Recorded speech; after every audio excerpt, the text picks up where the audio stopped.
Hello, Cherie Hanson here. It is a better day today. Yesterday was mist.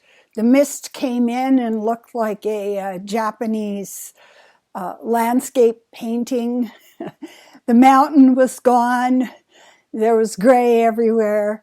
But it's a really interesting thing to think about that because there are weather systems. And the weather systems change our view of reality.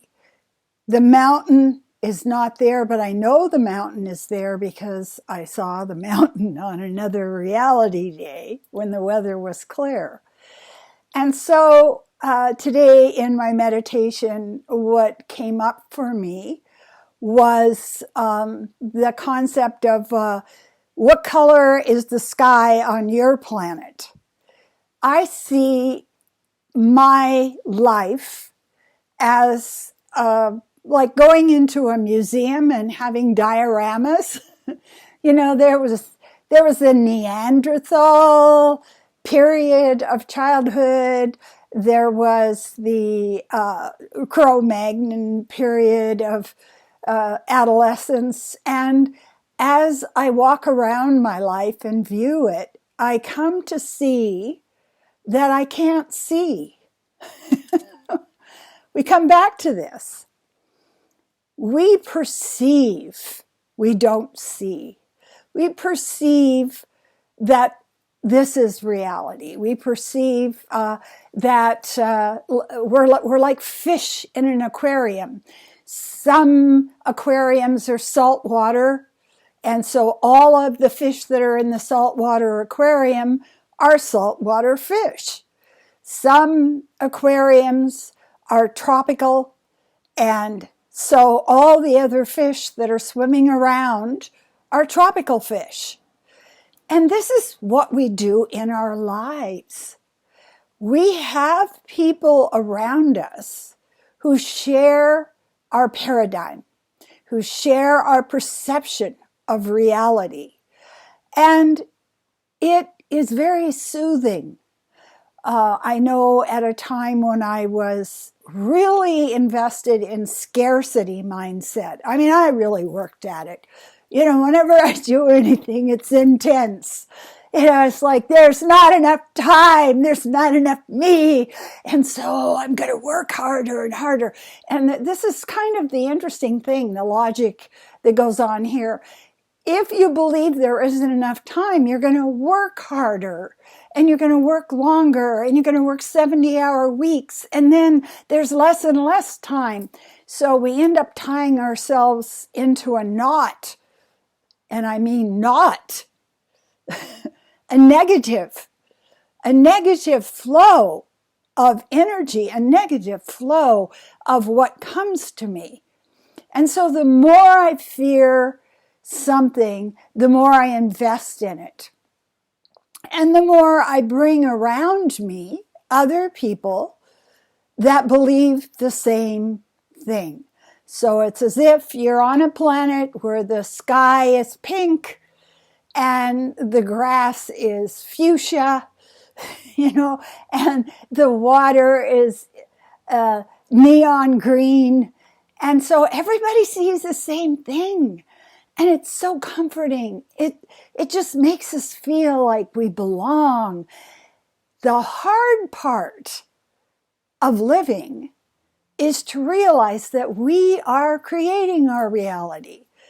And first, we need to have the net come down into our aquarium and scoop us up and take us out of the salt water or the tropical water, or whatever water we're swimming in. We need somebody to pick up our figure in the diorama and move it over to another diorama. And how does that happen? That happens through intention. The hardest part of this transformation of our concept of reality is that first we have to let the old fall away. Oh, man, is that difficult. I had a friend once who described this upsetting period of time like a kitten in a cardboard box. You know, you start to tip the kitten out of the cardboard box and it's going to dig its claws in and you're shaking and shaking it. And sometimes I feel like that's how I meet most of my transitions. It's like, you're just really doing stupid stuff, you know, and you're holding on to the stupid stuff. Like, I'm just going to keep doing the stupid stuff, only harder. And then finally you fall. And there's a period of falling. There's a period of falling away. There's a period of, I don't know. And this is the beauty of that stage, is you're reformulating your reality. You know you're reformulating your reality because you don't know. And people will say things to you like, well, what do you think about so-and-so? And when you're in transition, you go, I don't know, because I'm changing who I am. I was living on a planet that was, just a jungle mass of chaos and scarcity and all the rest of it. And I'm not on it anymore, but I don't know what the new one looks like yet. And I have to tell you that a Buddhist monk said to me once, when you feel lost, when you feel grief, when you don't know who you are, we have a saying. The other monks will say to us, congratulations. It means the old reality's not working for you and you're growing. You're moving up. You're moving on up. You're moving your vibration. You're moving your point of view. You're moving up your possibilities. You're moving up a healthier relationship with your body, a healthy relationship with your story. And you can literally close the book on the story that you told yourself in the past because you're in a new aquarium or diorama, or on a new planet. And it's kind of glorious if you stick with it, if you don't get frightened and just say, oh no, let me go back to the old, just coping and suffering and negativity. The negativity is so comforting. I know exactly how that feels. And so as I've worked my way through work addiction, as my way of treating trauma, I have my ego constantly yelling at me, you're not doing enough. And I've come to realize it will always say that.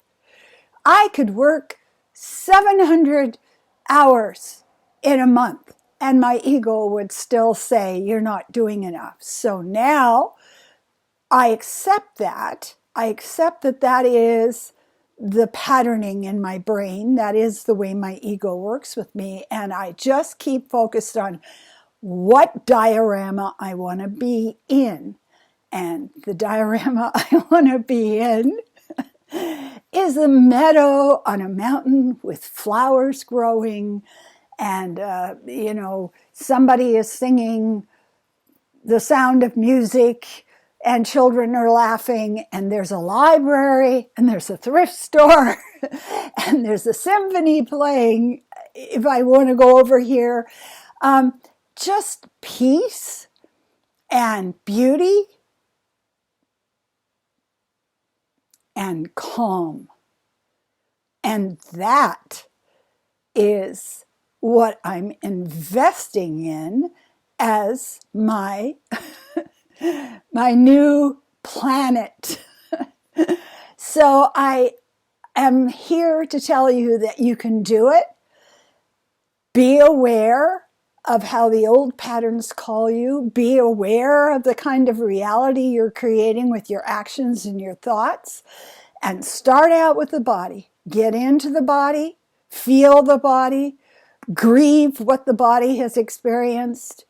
Start loving yourself up and taking care of your body, and then you're going to be in a new aquarium with different fish around you that aren't always going on about how they're victims and how life is horrible. It doesn't help anybody if you allow yourself to stay in that water. It's poison.